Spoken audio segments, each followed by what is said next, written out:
Episode 40. Little Toe, we all grew quiet. It didn't come from anyone in the circle. It was yelled from some distance over the houses.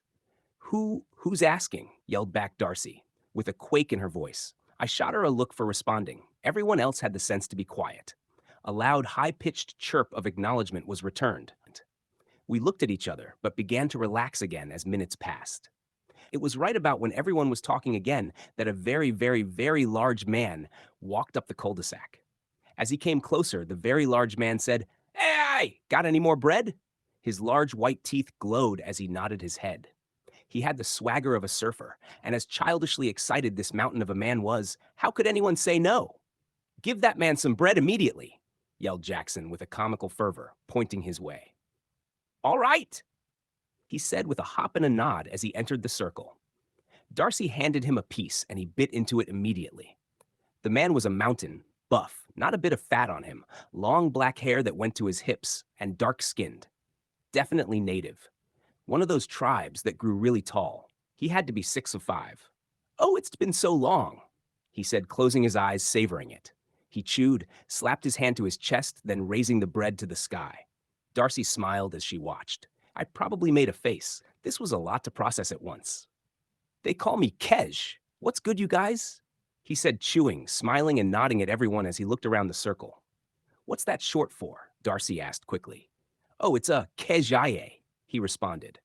The way he pronounced words just hypnotized me, like the way the bass of his voice hung as he said, and he drug his A's out and ended the last word on a hard stop. Darcy is Navajo, but she didn't have as much accent, and was quite short. She had to crank her neck all the way up to look at him. "Toe?" she responded quizzically. Everyone watched and listened closely, equally intrigued. "Yeah, it's Apache for Little Toe," he responded. That only added more questions.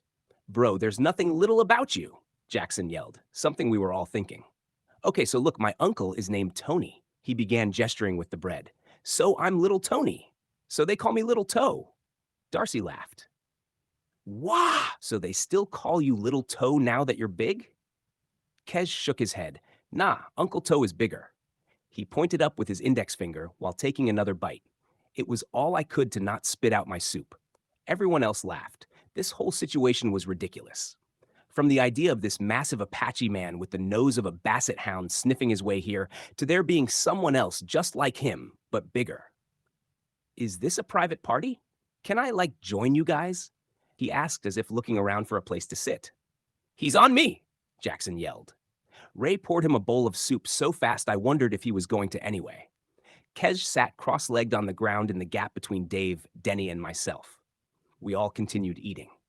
Conversation flowed. They asked Kej about his background.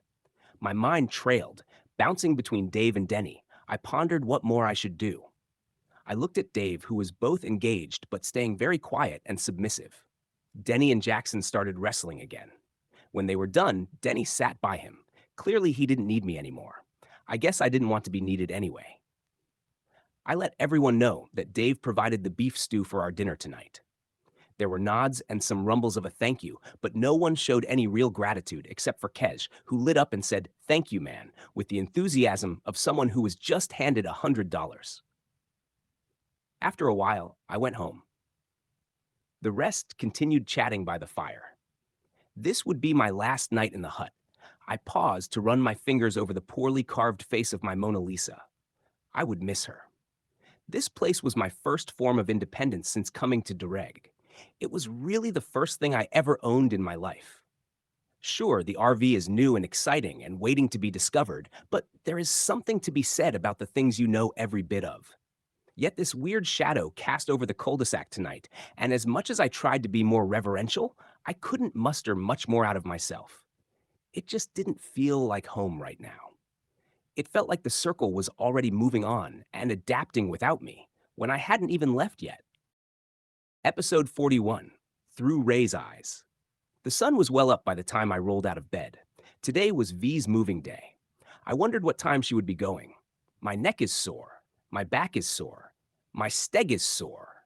I chuckled out loud as I set the kettle on my little cinder block furnace in the front yard, stuffing some sticks inside and setting it on fire. If you think about it, a man's life is a process of getting from one fire to the next, filled with all the other little things that unfold in his life in between. He keeps quiet and waits. He toils and weathers the masses in promise that he would eventually set a match to kindling and send all his worries up in smoke. I poked at the fire and shoved some more sticks in. Once going, by the time it burned itself out, the water would be hot. I had this down to a science. I feel deeply grateful to the DeReg gods that V would have such a secure space. I imagined with more room for her to spread out, she might not be so stressed. The fact that it would take a gorilla to climb that new fence made me less stressed. I shuffled some dishes and went over my plans for the day. If she didn't need help, I'd get some bartering done. Maybe get some meditation in.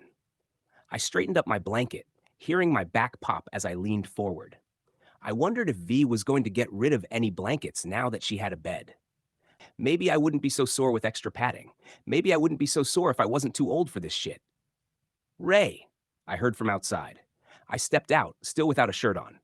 Morning, V beamed. It's moving day. I see that. Do you need any help? I asked.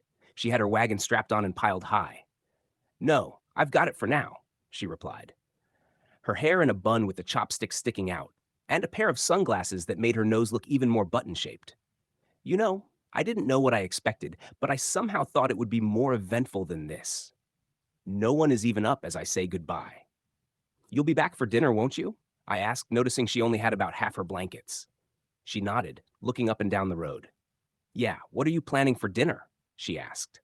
Why was she asking? She never asked.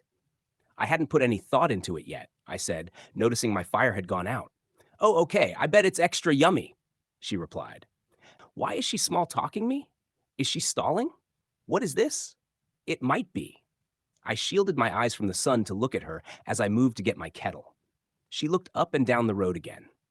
If Denny comes around looking for work, I've got a few chores he could help with, she responded.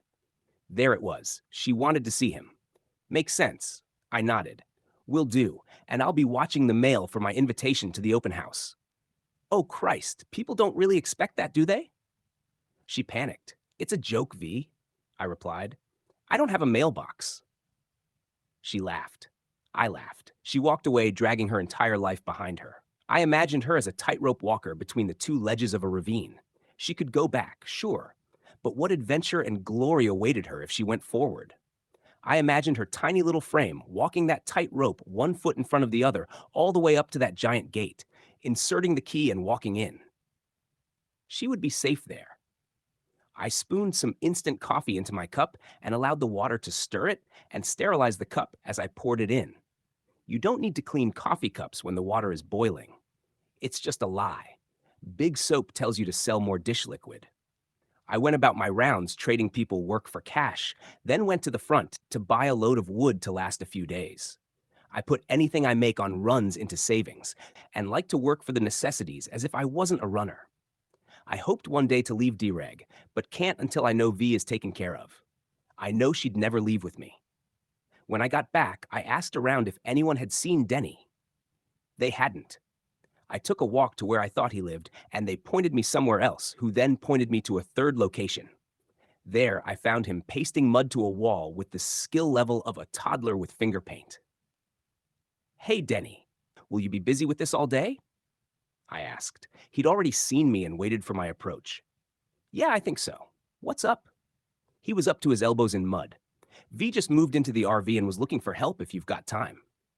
Yeah, I'll be at this all day, man, he responded without looking at me. I sensed a hint of hostility. Where was that coming from? Do you need help? I've finished my stuff, I responded. No, but I hear V needs help if you need work. It sounded like a joke, but he didn't laugh, so I didn't either. He wasn't angry. Now I could sense nervousness. He was prickly because he was uncomfortable. Is everything okay? I asked. I've just got a lot on my mind. He turned and tipped his head up at me. I took it as that and turned to leave. Ray, can I ask you something? Denny replied. I turned again. What's going on between you two? He asked. That was such a complicated question. I wanted to say it was complicated, but that would imply there was something, when of course there was nothing. There couldn't be anything. Nothing, I finally replied. You two never hooked up? He asked. No, I replied.